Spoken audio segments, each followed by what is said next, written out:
Hello, welcome to Mitzvah Moments. What a glorious, glorious day. Baruch Hashem. I am Lynn Jordan of IAMFoundLJ. Today's Mitzvah Moment is Mitzvah Moment number 10. It is from the book of Deuteronomy, chapter 6, verse 16. Do not try the Lord your God as you did at Massah. Massah is actually not a real place. It's not an actual place. In this passage, Moses is speaking to the Israelites. He just finished reiterating and imparting the instructions, the laws, and the rules from God, from Adonai.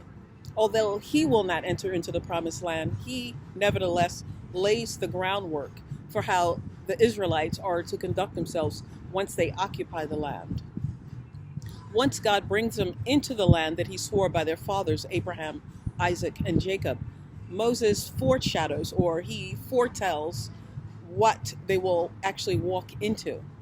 They will possess great cities that they did not build, houses that full of all good things that they did not fill, hewn cisterns that they did not hew, like water reservoirs and irrigation systems that they did not cut, vineyards and olive groves that they did not plant.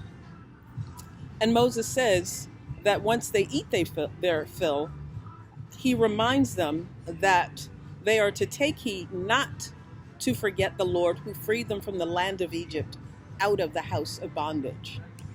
He points out that they are not to follow other gods, not to follow other gods. They are to revere only God and worship him alone. By obeying willingly and faithfully, they will be greatly increased. In this particular scripture, though, Moses is reminding the Israelites of the behavior of their ancestors, which prohibited them from entering into the promised land that they were soon to enter.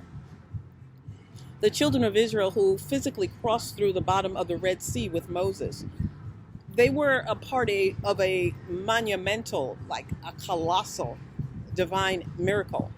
Despite this colossal experience, once they crossed the sea, they nevertheless complained, murmured, bickered, were stubborn, rebellious, and demanding during their 11-day journey to the promised land, which took 40 years, which they never made it to.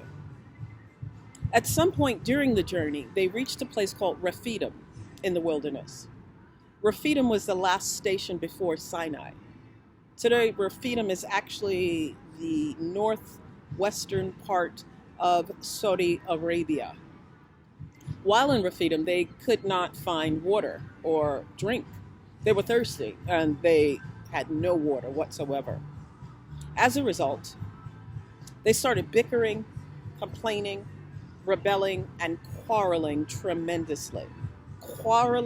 They demanded proof from Moses that God was still amongst them and in control of all of the elements, controlling all of the events there. Moses rebuked the people, saying, "Why do you quarrel with me? Why do you try the Lord?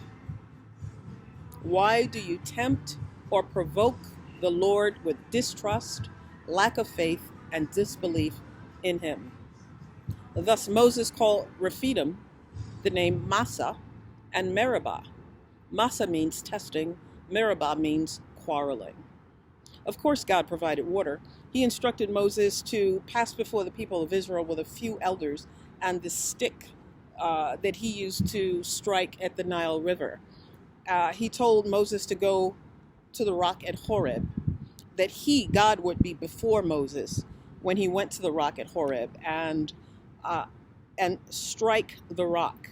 So when Moses struck the rock as instructed, water issued forth from the rock. And of course, the people drank. So when Moses said, "Do not try the Lord your God as you did at Massah," this was a pun. A pun is a word that is used that has many different meanings.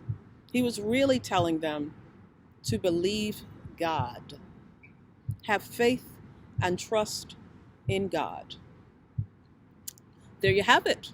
Thanks for viewing Mitzvah number 10. Shalom. Have a great, great day.